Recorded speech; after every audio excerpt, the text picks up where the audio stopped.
May 7, 1945. George S. Patton sat across from Dwight Eisenhower in a commandeered German headquarters and said the words that would end his career. "Let me take Prague." Eisenhower didn't answer right away. He looked down at the map spread across the table. Patton leaned forward. "My lead tanks are 50 miles from the city. The Germans are collapsing. The Soviets are still days away. If we move now, we get there first." Eisenhower finally raised his eyes. "No. Not wait. Not let me think. Just no." That single word froze an entire army. 50 miles. That was the distance between freedom and 44 years of occupation.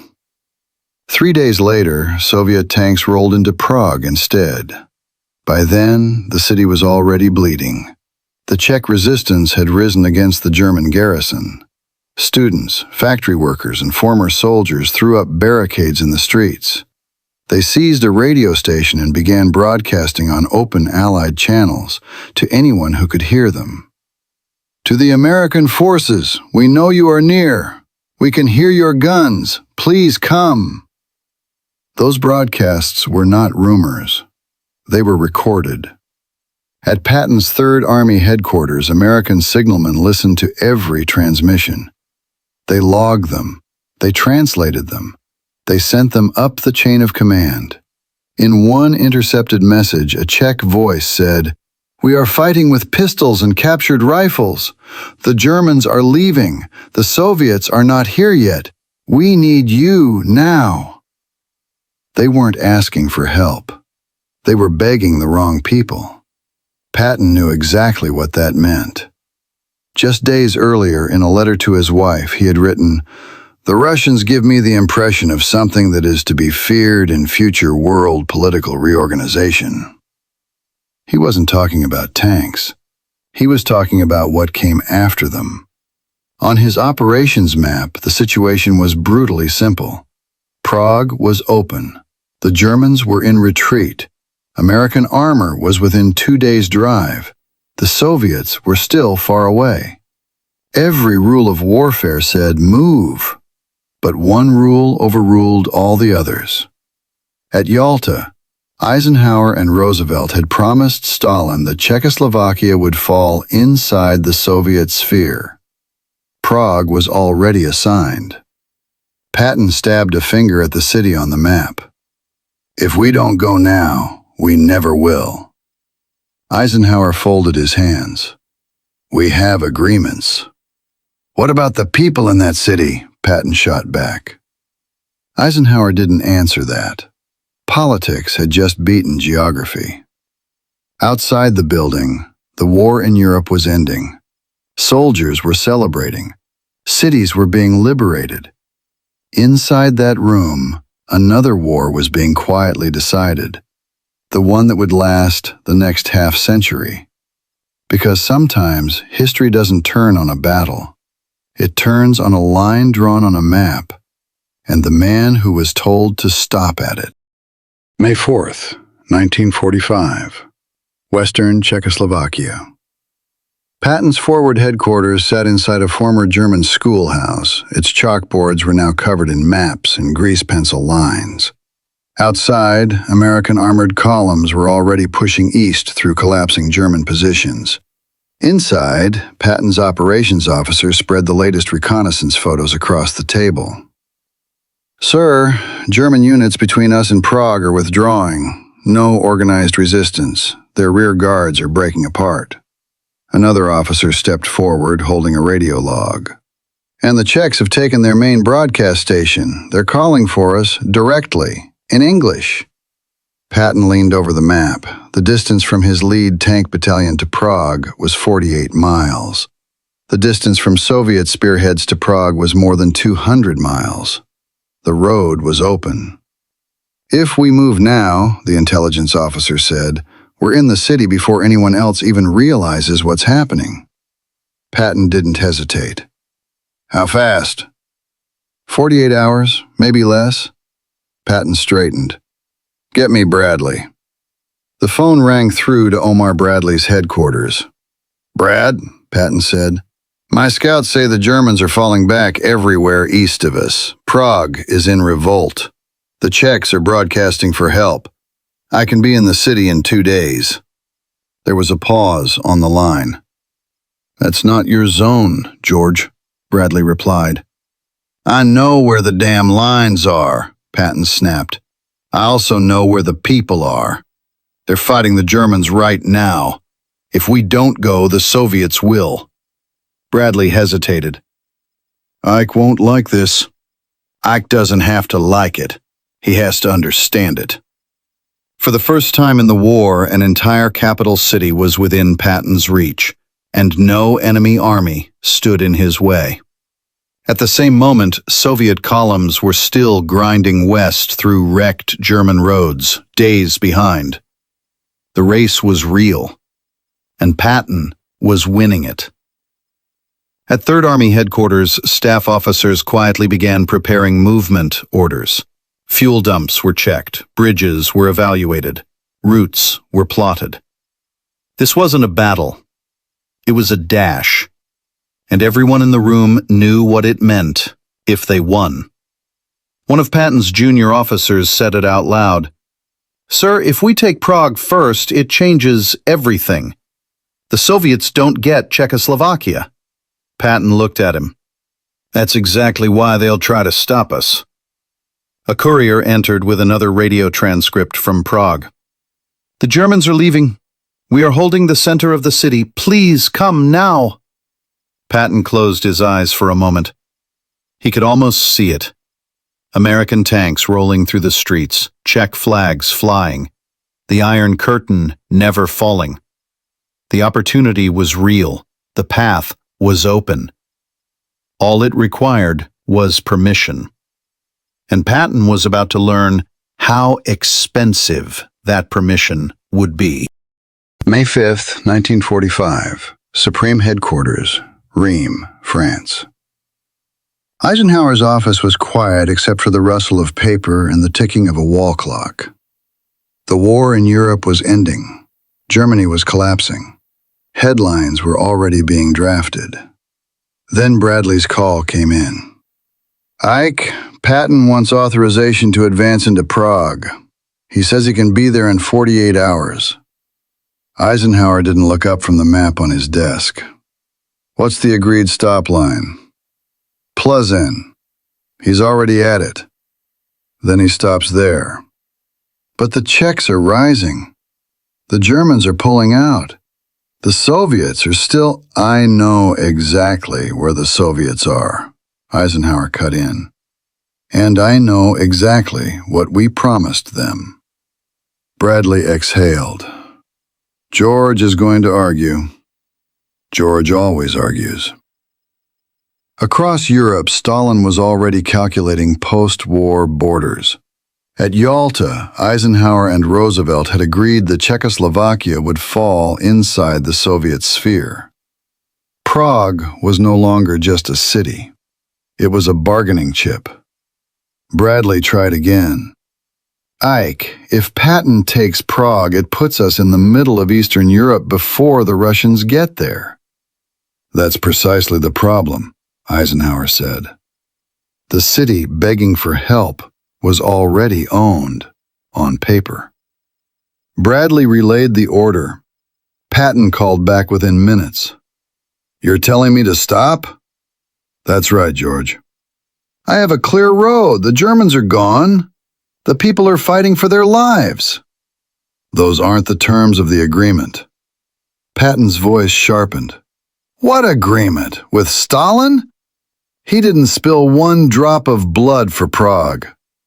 "That doesn't matter. We gave him the zone." "And what did the Czechs get?" There was no answer.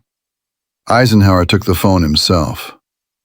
"George, we're not starting a political war the day after winning a real one." "I'm not asking to start a war, I'm asking to finish one." "Not at the cost of blowing up the alliance."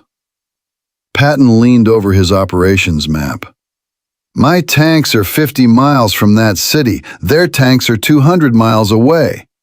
This isn't diplomacy. This is geography. And geography doesn't override politics, Eisenhower said. So that's it? Patton asked. We just let them take it? Eisenhower's voice was calm. Yes. One word overruled an entire army. Stop. When the line went dead, Patton stood motionless. Outside, engines were idling.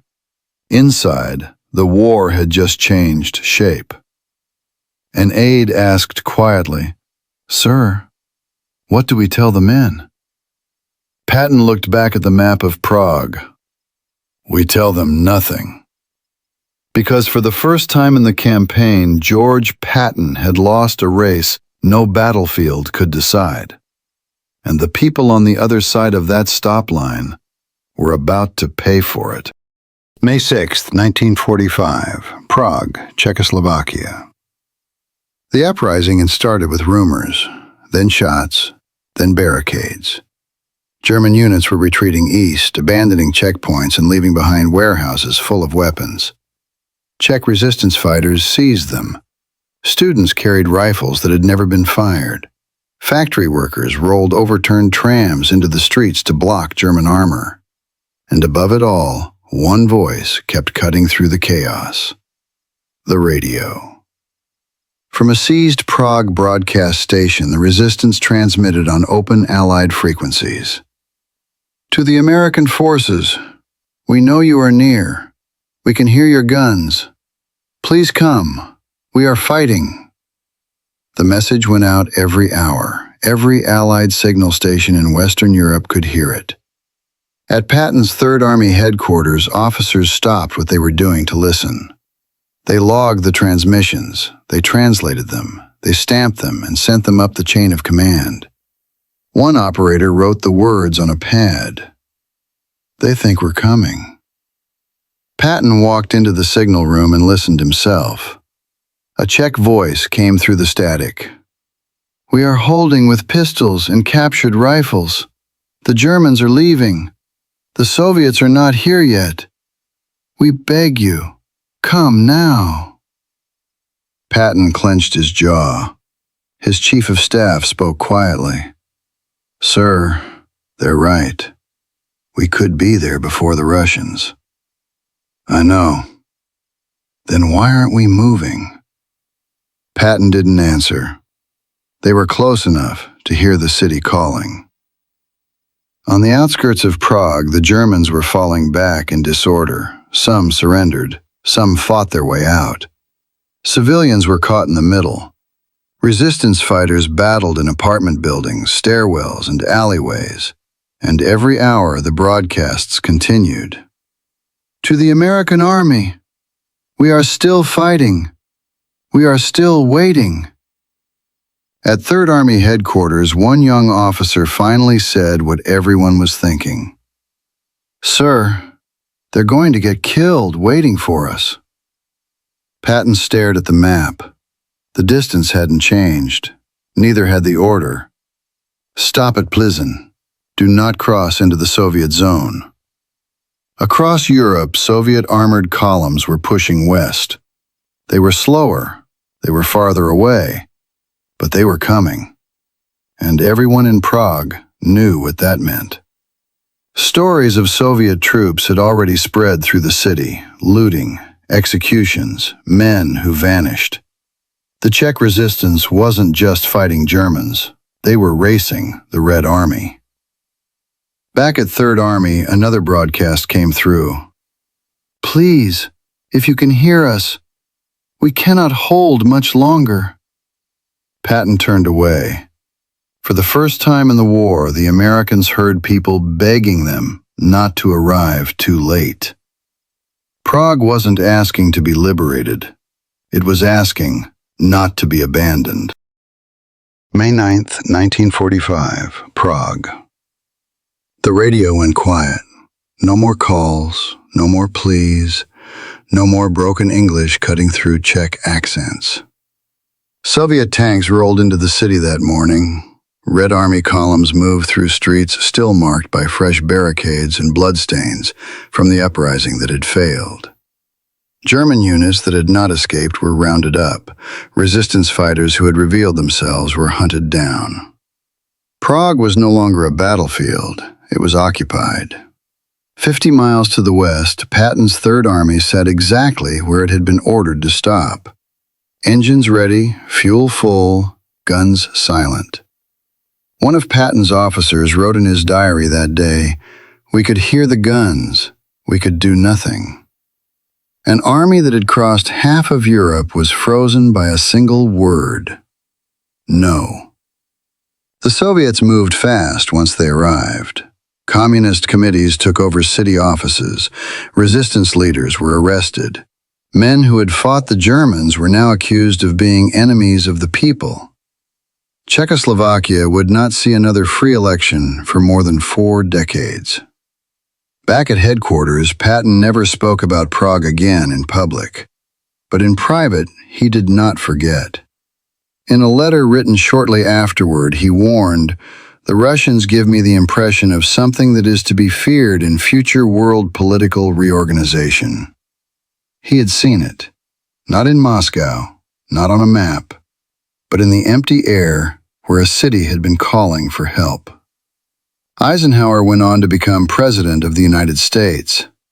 Patton was dead 7 months later, and Prague disappeared behind what Winston Churchill would soon call the Iron Curtain, a line drawn across Europe that held millions of people on the wrong side of history.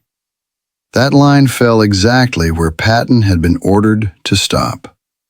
Today, we still draw lines on maps and tell armies to hold. We still make promises. We still weigh politics against people. And somewhere, someone is always waiting on the other side of a decision made far away. Who pays for it?